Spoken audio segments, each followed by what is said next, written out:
Esto es Beyond Talks, el podcast de Grant Thornton.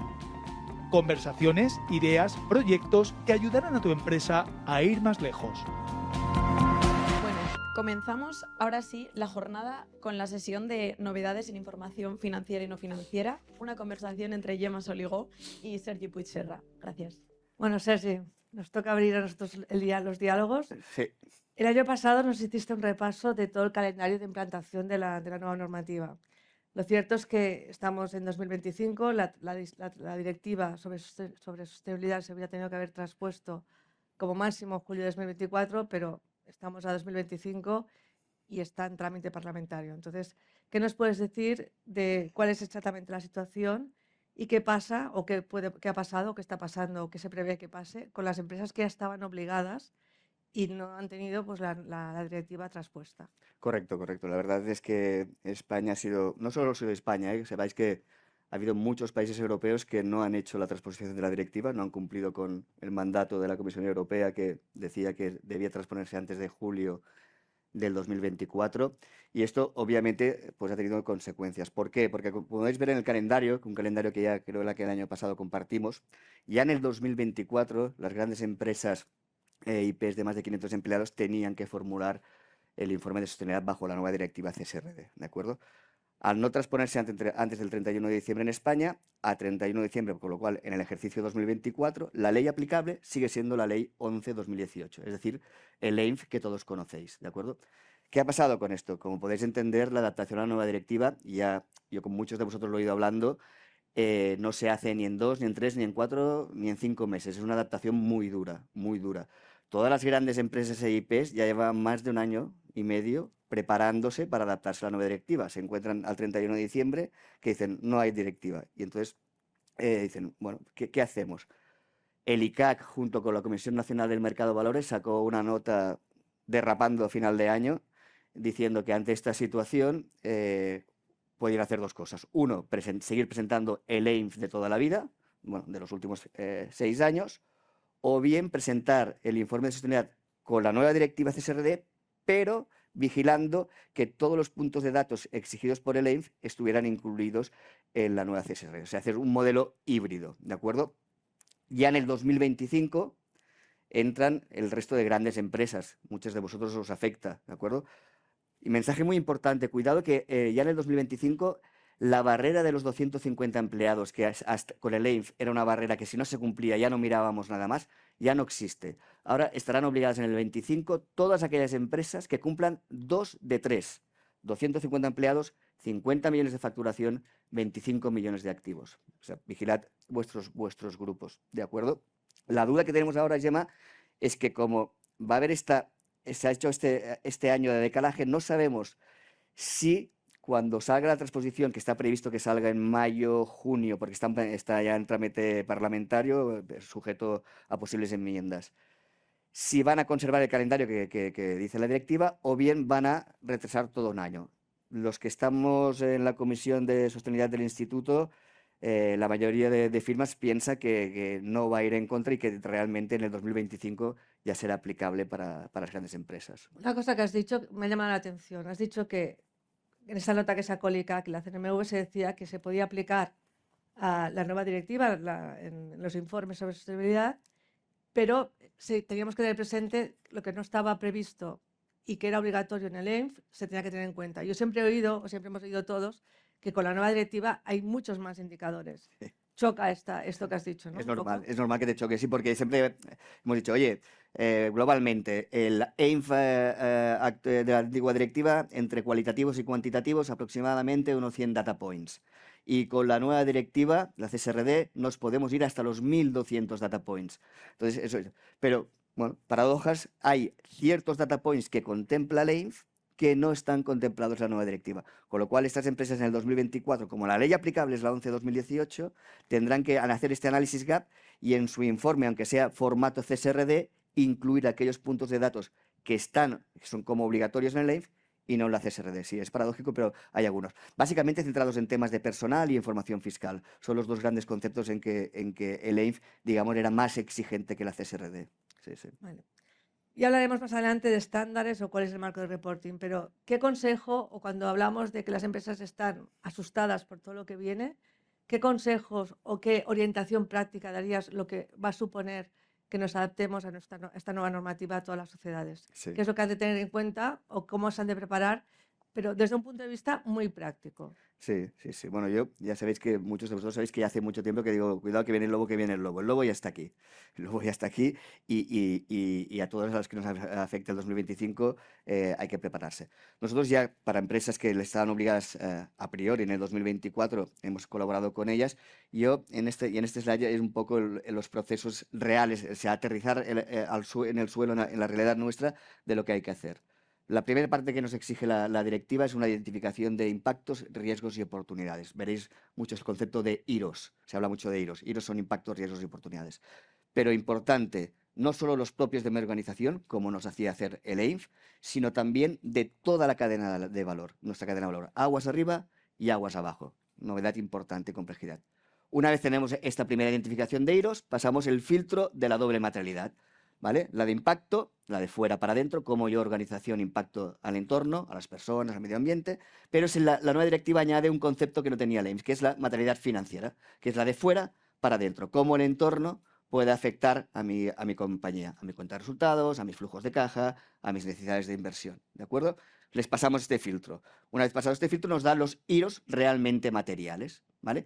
Y cuando ya tenemos estos IROS materiales, vemos cada IRO de qué tema trata, nos vamos a los estándares que ha hecho la Unión Europea, los SRS, NEIS en castellano, y ese estándar nos dirá para cada IRO material qué reportar y cómo reportar. Aquí será el momento en que realmente sabremos el contenido de nuestro informe de sostenibilidad. Hasta no llegar a este paso no sabemos el contenido. No sabemos si tendremos que reportar 1.200 data points, 800 o 600. Aquí es cuando lo sabremos, ¿de acuerdo? Y a partir de aquí hay que hacer un análisis gap. Esto es lo que tengo que reportar y esto es lo que tengo, con lo cual lo que no tengo construido lo tengo que construir, ¿de acuerdo? Y a partir de aquí hacer una recopilación de datos y la elaboración del informe de sostenibilidad. Visto así, el esquema parece fácil, Sí. hay mucho por el camino. No lo es, ¿eh? Pero sí que ahora quería preguntarte por el tema de los estándares. Cuando hablamos de información financiera, todos tenemos claro que tenemos un plan general de contabilidad, una normativa internacional, etcétera, normas básicas en cuanto a cómo presentar la información financiera. Sí. ¿Qué estándares o qué normativa, qué marco tenemos en la información sobre sostenibilidad? Antes se hablaba de los GRIs, que se aplicaban en el EINF, pero creo que hay unos nuevos estándares y, sobre todo, qué estándares son estos nuevos y cuando hablamos de taxonomía, ¿cuál es la vinculación entre taxonomía y estándares? Son dos Que temas. creo que también Sí, es un tema que hay confusión, pero son dos temas absolutamente distintos. Los estándares de reporting, históricamente con EINF, los 95% de las compañías reportaban bajo el GRI, los GRI, ¿de acuerdo? Los GRI con la nueva directiva desaparecen. ¿Por qué? Porque Europa ha creado sus propios estándares, ¿vale? Vosotros venís muchos del ámbito financiero, ¿vale? Las NEIS, que son los estándares europeos de reporting, viene a ser lo que en finanzas es el Plan General Contable, es el Plan General Contable de la sostenibilidad. Es lo que nos dice qué reportar y cómo reportar. Y son los SRS, que son los que veis aquí en pantalla, ¿de acuerdo? De momento solo están los agnósticos, aplicables para todas las empresas. Se están desarrollando 40 estándares sectoriales, pero van a tardar en salir. Y aquí los tenéis. Hay unos generales de obligado cumplimiento independientemente de ese análisis de doble materialidad, que sí o sí tienes que reportar. Y luego hay estándares temáticos, ambientales, sociales y de gobernanza, las tres patas de la sostenibilidad, que estos sí, todos están sujetos a ese análisis de doble materialidad, con lo cual GRI desaparece. Y en cuanto a taxonomía, Gemma, es otro tema, pero que va unido, ¿vale? ¿Por qué es otro tema? Reglamento de taxonomía ya existía, ya hace 3 años que existe, ¿vale? Y es independiente a la directiva de sostenibilidad. Lo que pasa que con la nueva CSRD, la directiva te dice, oiga, cuando a usted le aplique la nueva directiva, automáticamente le aplicará el reglamento de taxonomía. Y tendrá que introducirme en su informe de sostenibilidad un punto que sea taxonomía, ¿de acuerdo? O sea, van de la mano, pero son normativas distintas. ¿Y qué es la normativa? Para entenderlo, creo que tenemos que, primero de todo, ver qué quiere Europa en este sentido. Lo que está intentando Europa es redirigir los flujos de inversión y financiación hacia actividades sostenibles. El problema que nos encontrábamos, ¿cuál era? ¿qué es una actividad sostenible? Pues yo estoy seguro que si pregunto a la gente, cada uno me va a dar una definición absolutamente distinta. Entonces Europa dijo, bueno, o sea, voy a marcar 6 objetivos medioambientales. De momento solo está desarrollada la taxonomía ambiental, vendrá una social en el futuro, que son los que veis: mitigación del cambio climático, adaptación al cambio climático, recursos hídricos, economía circular, contaminación y biodiversidad. Estos 6 objetivos.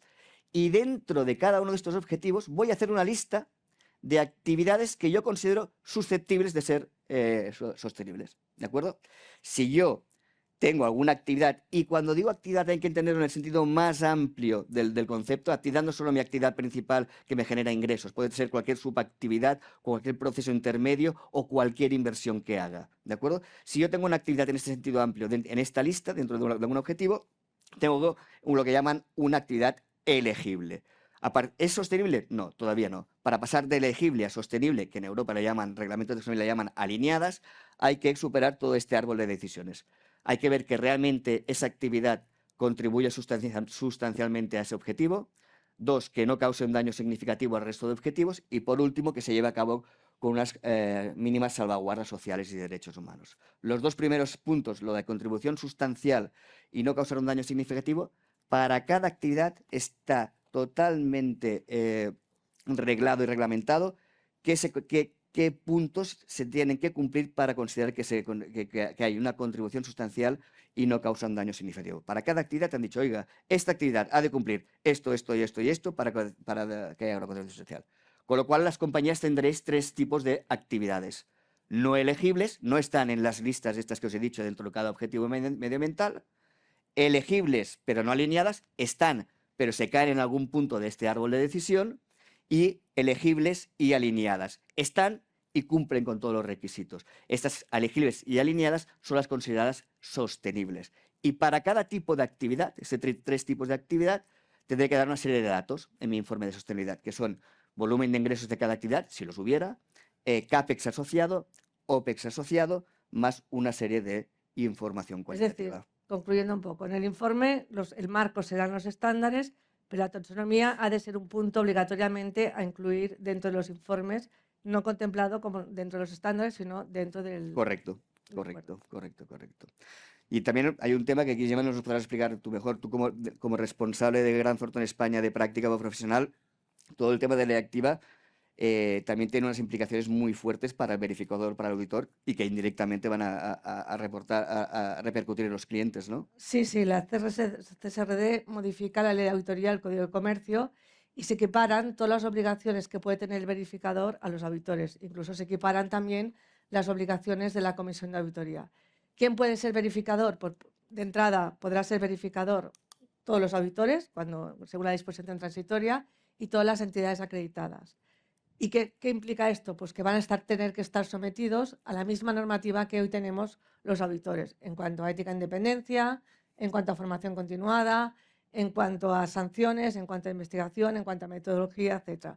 Con lo cual, obliga a las empresas a hacer un proceso de adaptación y formación importantes. ¿Esto qué supone? Pues evidentemente que vamos a tener que desarrollar una metodología y también vamos a tener que tener previsto lo que está contemplando la ley. Más procedimientos o más honorarios, ¿no? También de verificación. Bueno, dejémoslo aquí. Ya tienen bastante. Sí que está previsto, o la directiva preveía que los propios países establecieran la normativa para los verificadores. Así decía que la COESA, que es la Comisión de Organización de Supervisión de Auditores, tiene unas directrices no vinculantes en cuanto a la verificación o, por ejemplo, ha salido la norma internacional también de verificación. Y en España, aquí el ICAC, junto con las corporaciones de auditores, Colegio de Economistas y Instituto, ha preparado una resolución para la verificación que no está aprobada a la espera de que se apruebe la ley. ¿De acuerdo? Muy bien. Sí que en esta primera fase se estaba hablando, o siempre se ha hablado tanto en Europa como en todos los países que se están adaptando, a una seguridad limitada. Pero está previsto que esto sea una primera fase y después se pase a una seguridad razonable. Si pasamos a una seguridad razonable, igual que digo que los auditores tienen que adaptar toda la normativa y procedimientos, es muy importante, cuando hablamos, por ejemplo, de auditoría, pues es muy importante el control interno en las sociedades. Y esto va a obligar pues, a que, si vamos a ir a una seguridad razonable, las empresas tengan que invertir mucho y desarrollar mucho temas de control interno en todo lo referente a la información no financiera y sostenibilidad. Cuando Y hablamos de esto seguridad razonable, Gemma, estamos hablando de que es perdón. idéntico a a los requisitos de la auditoría financiera, Sí, de la sí. auditoría de cuentas anuales, ¿no? Ujú, perfecto. Y en tema de contable, la verdad es que yo no he oído mucho ruido al respecto, pero seguro que habrá quizás algunos puntos que habría que destacar, ¿no? A ver, como bien todos sabemos, tanto el ICAC como las corporaciones, como todas las organizaciones profesionales, han estado muy centrados en temas de sostenibilidad. Y bien, temas contables, novedades contables, no es que haya muchos. Yo destacaría como cuatro aspectos. Primero, en el mes de diciembre, el 24 de diciembre, salió una ley que ha prorrogado la no consideración de las pérdidas del 2021 a efectos de causa de disolución. Por lo tanto, esto que tenía que finalizar el 2024 se alarga hasta los ejercicios que se inician en el 2026. Por lo tanto, las empresas a efectos de disolución, si tienen pérdidas en el 2022, 23, 24, 25, sí que entran en causa de disolución, pero si exclusivamente los fondos propios están afectados por las pérdidas del 20 y 21, no se tendrán que tener en consideración a efectos de la disolución. Igualmente, este mismo decreto lo que hizo es para las empresas que han estado afectadas por el DANA, tanto sociedades como ubicadas en Valencia o en la zona balear, también ha considerado que estas pérdidas no se incluyan a efectos de la causa de disolución hasta el ejercicio que se inicie en el 2026. Por lo tanto, esto sí que lo tenemos que tener en consideración, pérdidas 2021 y DANA a efectos de la causa de disolución. Y después en otros temas a destacar sería, ya los compañeros de fiscal van a explicar que ha habido el tema de la imposición mínima, que estaba previsto también por una directiva europea para determinados grupos empresariales y sociedades y grupos nacionales que superaron un determinado volumen de facturación en la consideración de un nivel de imposición mínima. Esto, como digo, lo explicarán mejor los fiscalistas, pero desde el punto de vista contable sí que me gustaría destacar que ya la normativa internacional modificó la NIC 12 en el sentido que si se establecía esta imposición mínima, no se deberían considerar impuestos diferidos a efectos de esta imposición, o sea que las sociedades contablemente consideran impuestos diferidos derivados de este cambio fiscal. En este sentido, el ICAC sacó una consulta diciendo que esta normativa nacional también sería objeto de adaptación, igual que la normativa internacional, pero sí ya no ha salido el cambio como tal, pero sí en la disposición que ha aprobado esta disposición mínima, en una disposición transitoria final, se establece que contablemente no va a ser obligatorio registrar los impuestos diferidos y también se establece una serie de información cuantitativa y cualitativa que los grupos y sociedades que estén afectados por esta normativa tendrán que dar.